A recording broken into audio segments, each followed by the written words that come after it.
George Verwer and the friendship he and I developed around my second book and all. But she said, oh, there's a... So basically there's this one sentence from George Verwer that became the turning point to me. Because I had been interested in missions and I had my own plans, but then I read his book, No Turning Back. And there was this sentence that a missionary is somebody who has committed his or her life to God on the basis of the Bible, and God will tell him or her where to go.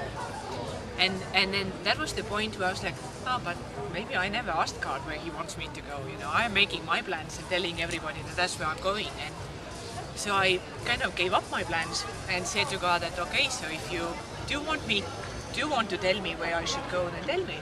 And right there and then he told me to come to Bosnia. Really? Which I had never thought about before.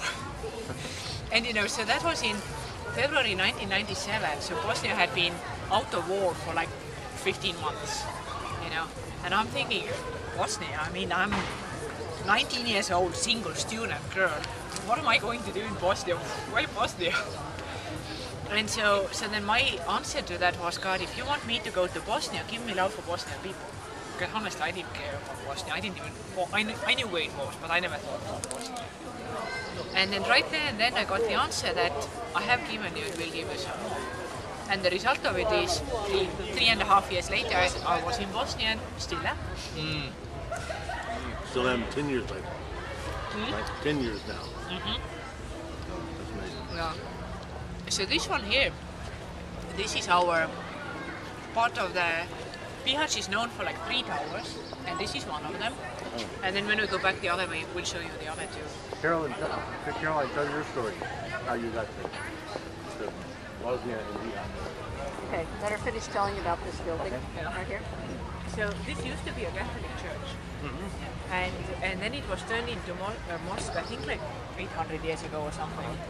But as you look at it, then you can still see like a lot of church elements on it and stuff. And so now it's called the Mosque Fethiya, which is, I think, is that also the same name for the first surah? It's kind of close.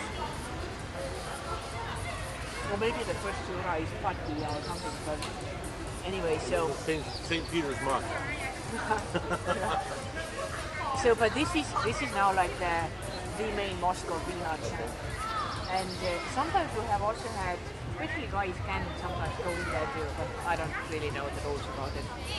And actually, one of the first Bosnians I ever got to witness to was the priest of this mosque. No, okay. Because I came here with a short-term team for 3 weeks, and we had done a prayer walk in the center, and we always do prayer walks and pray for specific places in the town. And so we had stood right here in front of it, and we were like, God, please, could this priest of that mosque somehow hear the gospel? And the next day, two local girls took me and the other 2 girls into the mosque, and we ended up talking to the priest for like 2 hours. Wow. And that was before the era, before the time of mobile phones, so we were making everybody else really nervous because we were obviously running late and they had no idea where we were. But it started off with one of the local girls asked something from the priest. So it was like, we spoke in English, but the locals always translated back and forth. And something about, she asked if Isa in the Quran and our Jesus is the same person or something. And so anyway, we started off from there, and I ended up giving my own testimony, and you know, we just kept on preaching at him.